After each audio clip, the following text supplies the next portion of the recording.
Hello everyone, Pallytime here. Welcome back to Heroes of the Storm. We are back on the PTR today with the help of viewers. Look at that. Well, someone just left the game. Let's hope it was an accident.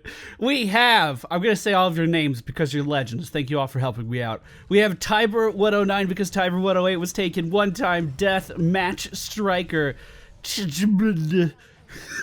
Steel Beast, Night Slayer, Bester Man. Oh shit, how are we gonna beat him? He's the bester one. And BK444 because BK443 was taken. Thank you all for taking the time out of your day to help me make this video. I certainly appreciate it. We didn't start on the character select screen. We started right in game because I didn't want to keep them waiting. And of course, we have to do the spin of friendship. Bester Man doesn't care. Oh, he got the memo. He got the memo. Alright, let's say good luck, have fun, and we'll dip off into our lane. So, if you missed my theory crafting video for Dehaka, I'm going to use the same build that I came up with in there, because I think it'll be super solid. It's not an A-riff. I just wanted to bring everybody middle so we can have that nice moment together, that's all. That's all. The spin of friends. Okay, so, his abilities, if you didn't see the video, we have Grab, which is our Q ability. Very slow reacting skill shot, so it makes it pretty hard to land. But what it's going to do, if we do connect with it, it's going to allow us to grab someone with our tongue and then pull them around with us. Then our W ability is this AoE that you're seeing around us. Basically, it just deals damage. We're going to get a few talents for this. It is going to be a pretty important part of our build. It's how we're going to get the majority of our damage out, and also how we... Oh, I messed that up. My bad. Oh, let's dive. Let's dive under. Let's try to heal a little bit. Not going to work. We are going to be taken down first. My bad. My bad, man. I messed up that kill so bad. I was just trying to combo with the gravity lapse, but I understand Kael'thas is incredibly combo-oriented right now. Our E ability is Burrow. It's on a 20-second cooldown. It's going to allow us to dip underground. And our Mount ability allows us to go from anywhere on the map, and appear in any bush we desire. So even though I did die there, we were able to pop right back up here and be right back in the action, which is really, really strong. Looks like Illidan's having some fun up top. I'll let him know that I'm on the way, but with Tychus on your tail, it's probably going to be too late, but it looks like he is going to get out of there. Our trait is really important. Our trait is called Essence Collection, and what this is going to do, whenever a minion dies, you can actually see the effect. This little lightning ball that's coming to me, this is us collecting essence, and what this is going to do is allow us to heal ourselves whenever we want to, well, whenever we have essence, more accurately. I'm just going to come in here and poke. Do we want to try? Yeah, let's grab Tychus. There we go. Oh, the grenade actually interrupted me, so that can be interrupted. That was something a lot of viewers were asking, you know. People are able to cast spells while they're grabbed, so does that mean they can interrupt you? And it would appear that may be a little bit of the case. The enemy team's still applying a little bit of pressure here. Muradin has traveled back to the middle lane. I'm going to try to heal up as best as I can, but I don't know how well it'll be. Illidan is still soaking XP though, so we are going to be even with these guys. I'm not too worried about that. Yeah, it looks like we're doing an okay job taking with Brightwing on our team. So it is worth mentioning that there is no MMR in place here, so we could have complete gods on our team or, you know, just casual players on our team. And it's also worth mentioning almost everyone in this match is playing a character that was drastically changed with the PTR changes. So they may be getting to know things, they may be trying stuff out, you don't really know. Hello! No, I don't think you... Oh my god, the enemy team! Coming to the aid of their friend! It's so noble. We're gonna get away. We're gonna be okay. So instead of using my... Ooh, don't let that chain to me. I will die. Instead of using my sippy cup, instead of using my essence collection, I'm just gonna go all the way back, and then we can return down here with our mount in a few seconds, or go somewhere else if needed. Looks like Illidan was taken down to the bottom lane. They are pushing that super hard. We're gonna be able to burrow down there in just 4 seconds if I'm not there already. So maybe we can make something happen. Now, my goal with this build is going to be to fill the solo warrior playstyle. I have to do it because I'm the only warrior on our team. I will explain my talents. I know there was a lot to take in at the beginning of this video. This is why I like to do like my little pep talk on the character select. At level 7, we are going to go for reduced cooldown when we hit heroes. They've been clumping up like crazy, and this is going to allow us to really get in there and deal some constant damage to the enemy team. Here we go, coming in. We're going to stop Sylvanas from running away with the grab that apparently missed somehow. I have no idea how that grab missed at all. I'm so salty about that. Oh, that sucks.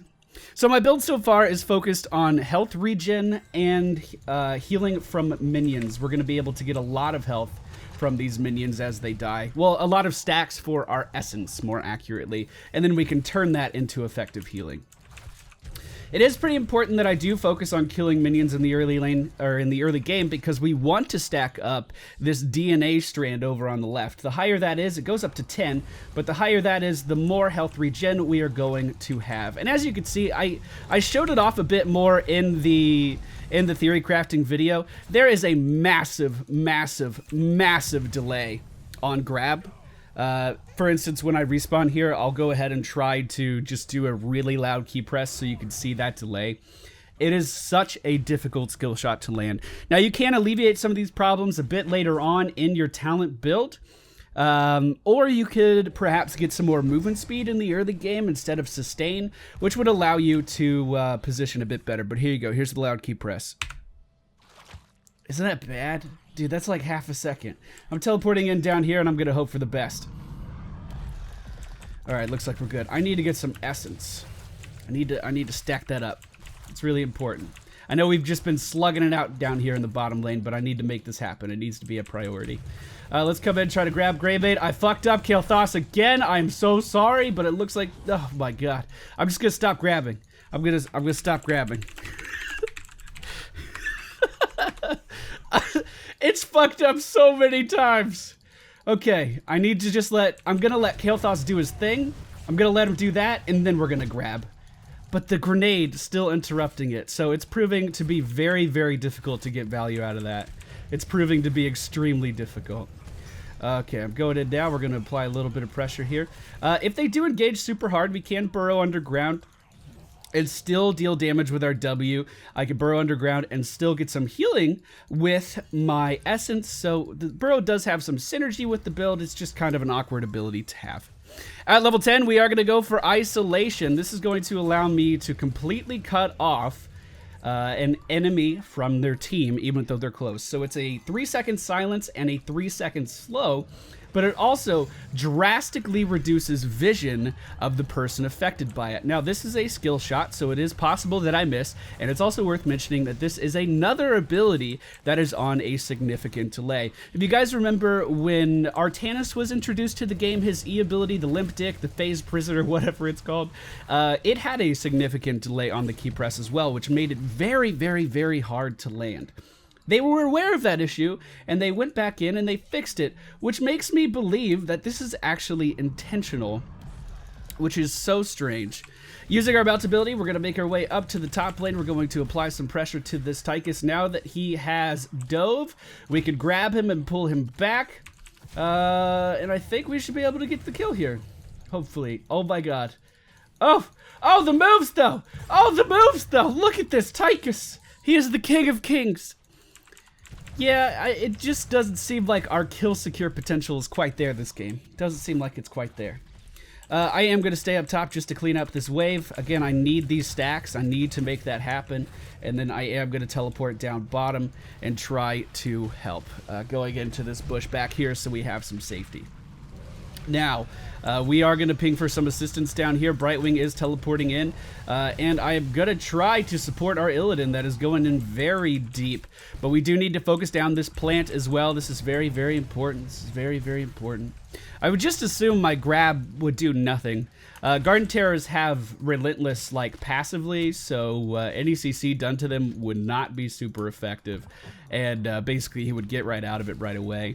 That was another thing I forgot to mention in the theory crafting video that some viewers pointed out. In try mode, Arthas actually gets Relentless, so our grab was not lasting as long as it maybe could have. So I probably should have just blinded their Charism there. I think that would have been the way to go. If we want to engage, it doesn't seem like we're trying to engage that hard.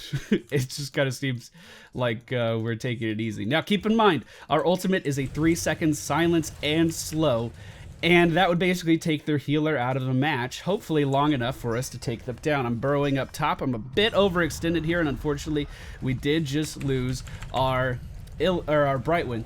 So I'm going to come in. I'm just going to get that essence flowing out right at the start, try to stay alive. We do see Sylvanas using her Banshees to get away, and I just think we should pull back here, honestly. That's my first impression anyway. Let's go ahead and use the blind on Greymane so he can't kill us. He is going to be silenced. He is going to be silenced, and he can't actually see his teammates nearby either. If they want to continue to pursue this, I'll be able to out-heal it no problem. But the enemy team definitely showing off their strength right now. I just set myself up to die. That's what I just did. I burrowed underground because I thought there was going to be a stun coming in from Muradin. Instead, he hopped over my head and just body blocked me. That's one thing I find really frustrating about Burrow, actually. You're committed to that time underground. Sylvanas' Banshees, for instance. This is a great example. Sylvanas is able to use her Banshees and then reactivate the ability at any time to teleport to them. She's not committed to waiting for the full duration or anything like that. So I would love if Burrow could just, I could pop underground and then activate it again to pop out, but you are committed to the full duration of the ability. So I'm going to get behind the enemy team now. I'm going to get some, oh no, come back. Come back. I'm going to get Relentless while my W ability is activated. Let's go ahead and try to hit Greymane with our ultimate here. Try to hit him with Grab as well. Not able to do it. And Illidan not going to be able to secure the kill. Wow, I thought we had that Greymane for sure. That sucks. That's okay, though. We got a good trade in there. We got a lot of people down on the enemy team. And we're going to have a really easy time getting seeds here now. I am going to be able to burrow in 5 seconds. I was thinking about maybe just making my way down to the bottom lane to try to grab those seeds before they could get there. Now, I have said before that I do not think that Dehaka is going to be a very good solo warrior, and you've kind of seen why in today's video. He's one of those characters that is going to play a lot like Sonya. He's going to excel in circumstances that he's not focused. He's going to excel in circumstances where he's able to get in while someone else has the attention and start harassing the back line. That is when he's going to be best, and unfortunately I haven't been able to do much of that in today's video. Now I'm just going to die here. There's not much I can do, and unfortunately I got a Brightwing killed as well. Moving into that fight while outnumbered was not the best play in the world. So far I don't really think I'm selling this character to you, so we're going to try to bring it back. We're going to try to pull it back around. Again, I did not focus on tissue regeneration in the first game, so I am feeling that significant drop-off in survivability right now. But we do have the Guard Terror pushing the top. It is going to be able to get this fort, no problem. I don't think it's going to be an issue at all. If they want to continue to fight this, I can burrow behind Tychus here and possibly secure a kill, although we do not have vision of anyone else on the enemy team right now, so that is a bit of a risky play. If you go ahead and take a look at the mini-map right now, look at all of the possible locations that I can burrow to. It is absolutely astounding, the global presence that this character can have on a big map like this. So we are going to go for the increased drag range here. This is going to allow us to hopefully have an easier time landing our drag in the right circumstances. Now, I've already shown off how messed up you can make the Kael'thas combo with drag, but hopefully I can show how easy it is to secure a kill with it as well. The enemy team has been interrupting it quite a bit. Now, another reason I don't think he's really the solo warrior type is because I couldn't really peel for my team at all there, and that's important for a solo warrior. The solo warriors you see most of the time are characters like Johanna, someone with a ton of crowd control. You see Diablo, maybe even Muradin a little bit, not a lot, but you see Muradin and ETC, characters that can go in and do hard CC, which is going to allow their team to pick up an easy kill. As you can see, that is not really in our repertoire. Even with the upgrade to drag, it's still only I believe it's a 2.25 second cooldown, or second duration. That's not very long. That's not very long. We didn't even get the increased duration here. We got the range increase. If you're using it against a character like Muradin, who has Avatar, he's going to be able to just drop off that right away. Like, it's going to be completely inconsequential to him. The drag is basically going to move him for about half a second, and then he's going to be like, oh, hello. I can let the team know that I'll be in here very soon, but this is a 3v2 right now in favor of the enemy team. I'm coming in, though. I was hoping they would apply a little bit more pressure there. I'm coming into the bush now. We shouldn't leave up here, I promise. And of course, we can't land grab to save our life because of that delay. So difficult to land in any kind of practical setting. But we can come in here and we can take the minion wave or the mercenary camp for the friendly team, burn this down super quick. Illidan is doing the same up in the top lane. We do need to be worried about that middle pressure.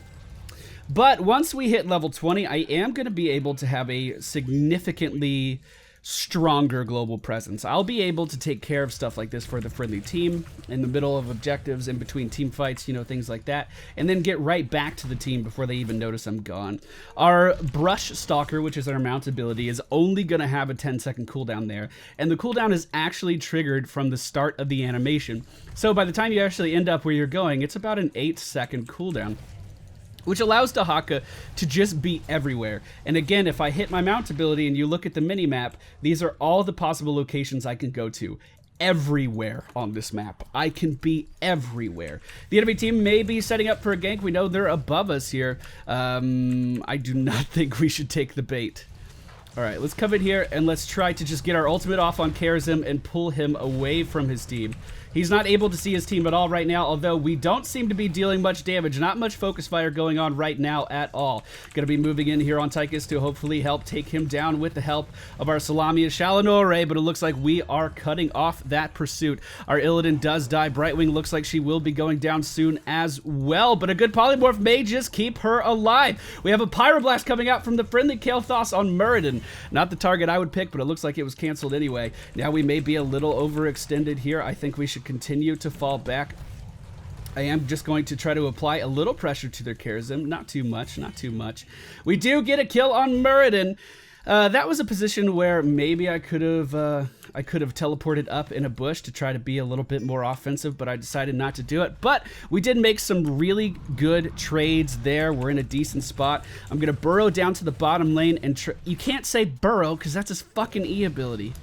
That's so irritating. I'm going to make my way down to the bottom lane, and I'm going to try to clean up this camp, and then we can apply, well, we can't really apply too much pressure because they do have a Garden Terror, but I'm going to try to get these easy seed camps really quick if I can. And it doesn't look like I'll be able to do much of that. If they use the Terror to kind of guard these seeds, that's going to be a great advantage for us, but I really couldn't imagine he's going to be doing much of that. The enemy team not really able to secure that that Garden Terror either, that boss golem either. So we're in a decent spot right here, and again, we do still have the numbers advantage. I'm going to go in behind them here. I'm going to burrow in behind them. Blind their... No, it's going to miss. I was trying to blind their Karazim. Didn't quite work, but here's the grab on the enemy team's... Sylvanas. We don't have much follow-up on these grabs. I know I haven't been landing very many good ones anyway. I'm not trying to say like it's like, but I'm setting up all these so, like, all my plays are so good. What's wrong? Couldn't quite burrow there because of the silence from Sylvanas. She's actually not using her new mind control ultimate, but that silence was very effective in basically keeping me controlled. Our Kael'thas did go back to clean up this Garden Terror. Hopefully, it won't kill our core. We are about to hit level 20, and hopefully I can show off that good map presence that Dehaka should be known for at level 20. Again, he does have a really good team fighting ultimate here in Contagion. This is going to allow our ultimate to splash the nearby targets, but it's so fucking hard to land that ability that I don't think I'm going to take it. We're going to go for Apex Predator here, and we are going to be all over the place. We're going to be all over the place. Now, again, I do have 6 deaths. And I have mentioned I do not think he's a very good solo warrior for a large number of reasons. But I'm trying my best. I'm trying my best. Alright, so the enemy team pushed in really hard here. They definitely could end the game right now with this numbers advantage that they have. And if we lose our Brightwing, it's going to be even worse. Salami doing a good job of kiting, but the enemy team is pushing in so hard. I'm just going to try to move in here. Maybe... I don't think there's much I could do. We can't pull Muradin back in, but of course he's just going to dive over it. Of course, I mean, why wouldn't he? Oh, we do have a Pyroblast coming out for the enemy team. I'm going to go ahead and burrow up here and try to secure this kill. It looks like that wasn't even needed. Now hitting Greymane, we are going to hit him with the isolation. We're going to make him blind to his team. That is going to slow him down as well and make it easier for us to get in range and take him down. Now Karazim caught by himself. We should be able to end his life here as well. The gravity lapse does miss, but that is just fine. And just like that, we're going to burrow down to the bottom lane and start to harass this Sylvanas who was trying to backdoor. Hopefully putting an end to her shenanigans as well. We're going to go in. She is going to blink, but don't worry. I can bush stalk her again already. We can chase her to the ends of the earth, and a grab is going to secure that kill. Those are the kinds of plays Dehaka can make, and hopefully we apply some pressure here now. In fact, I'm just going to go ahead and take the initiative on that. I'm going to teleport to the middle lane now, and we're going to just start hitting these buildings. We have 17 seconds before Tychus is going to be alive. That's a lot of pushing power that we can do, and again, it is important that I focus on minions anyway, because I need that essence. It's so important. It's so important. Hopefully the friendly team will go over here and get some seeds while I'm doing this. That's my goal. That's my goal. They are kind of hovering by it over there. The enemy team is going to be respawning really soon, and we are going to need to get out of here again, and I could just bush stalk all the way right over here to get it. What's up? What's up? Tychus taking this and getting rooted at the same time. Definitely not good, but we could try to steal aggro. Why aren't you hitting me? What is this? Okay. Alright, so the enemy team is going to have a Garden Terror pushing yet again. We need to go back and we need to defend this. But while this is going on, there's nothing stopping me from going over here and pushing middle just a little bit. Remember, we can teleport every 8 seconds, so I'm actually not missing out on anything while I'm trying to apply a little bit of pressure here. Now, if the enemy team does come to engage me, we can get out no problem. And just like that, we're back with our friendly team like it ain't no thing. Alright, I'm going to try to make my way in here. Ideally, Karazim should be my blind target. If he can't see his allies, he can't heal his allies. So I am going to try to come in here and apply some pressure to him now. Hopefully not take too much damage in the process. Not using my trait just yet, trying to hold on to it. But man, this enemy team is applying so much pressure. Gonna go ahead and grab Muradin just to pull him a little bit deeper. That Pyroblast, man, you gotta stop Pyroblasting that Muradin. You gotta stop Pyroblasting Muradin. He's a very big man. He's very healthy bone structure on that one. We're gonna go ahead and use our Essence Siphon, try to keep ourselves alive. Now re-engaging on the enemy team here. Just try to deal as much AoE damage as possible. Can we? Okay, I'm just gonna miss my isolation on everything. Go ahead and burrow, and then try to stay alive by digging, and it is gonna work, ladies and gentlemen, at least momentarily. Let's make our way back in here, try to get some health off of these guys, try to stay alive. Sylvanas is pushing the bottom lane. They are applying pressure in every zone possible. This is gonna be really, really hard to defend, but I'm gonna try my best to make it happen. Divine Pomp coming out on Tychus there is gonna keep him in the game. We have the Garden Terror defending, though. Is it gonna be enough to save the game? I hope so. Oh my god, I hate this ability. I fucking hate the delay on grab. It's so infuriating. What are you trying to do that way? What, you wanted to walk into core? Is that what you wanted? Okay. Alright, let's try to stay alive. Let's try to stay alive. Tychus could move in here and deal a ton of damage. I'm going to get some health and then try to cut off the escape of the enemy team. I'm going to burrow down here. No, we do not have a speed boost, but I should be able to keep up with them. And even if I can't, we can burrow again in 7 seconds, which would allow us to reposition very, very well. Good polymorph on Tychus. Unfortunately, we don't have much of a follow-up as everyone on the friendly team backed up. And of course, the grab doesn't land. But again, I can teleport and try to cut off their escape if the friendly team wanted to pursue. We have no buildings left. We have to apply pressure to them somewhere, or this is going to be the end. We have to get a building down. We have to make something happen. But unfortunately, we are just looking to get mercenary camps right now. Again, I just want to say that this matchmaking is completely viewer-based. No skill required to enter here. So we all may be on completely different wavelengths. We all may have completely different views on how the flow of a game may actually go. So I'm trying my best not to hold it against anyone. Very big team fight going on here at a very bad time, as that was a 2v5. We are going to lose our Tychus. He is going to be out of the match for 58 more seconds. Okay. Brightwing also getting caught by the looks of things. I don't think there's much I can do there. Teleport's not going to work, and now we are outnumbered as our core is under attack. Salami and Illidan still down in the bottom lane. Not here for the core defense at all, when we definitely need them to be. I'm just going to pull Tychus into core range, try to get some healing with my ultimate. Let's fire out the blind. Try to hit someone with it. Hitting someone is better than hitting no one, and we are going to be taken down as the enemy team is pushing in. Salami getting body blocked on every angle is not going to be able to take down the enemy team's Grey Mane. Now they don't have a lot of health left, but we have an Illidan with the double kill. With the... Come on, Illidan, back to Karazim. Back to Karazim, Illidan. You could do it. You could do it. You could save the day. You could save the day. Stop hitting the avatar. Was that... He got the Divine Palm talent? What the fuck? Well, Tychus is back up. The laser tried to deal some damage. Everyone keeps focusing Muradin, though. I don't know why this keeps happening. I don't know why this keeps happening. We need to hit someone other than Muradin. Oh well. That's gonna be the end of the game, everybody. Thank you. Well played to everyone involved. I wish we had another warrior on our team so I could show just how disruptive he could be in a team fight. But it was well played regardless. Everyone did well. And again, the talents in this game were the same ones that I did in the theory crafting video. I died a lot and I missed a lot of grabs, but let's all be honest, I'm still a noob here. I'm still a noob here. So we have Tissue Regeneration, the one who collects, Symbiosis, Isolation, Whirling Diverse, Elongated Tongue, and Apex Predator for that global presence. I wish I could have done a little bit more with the character. I've definitely had better games with him, but that was a decent one. So thank you all for coming by today's video. Hope you enjoyed yourselves, and I actually plan on making a few more Dehaka videos while I'm here on the PTR. So hopefully those will be out soon. Okay, bye.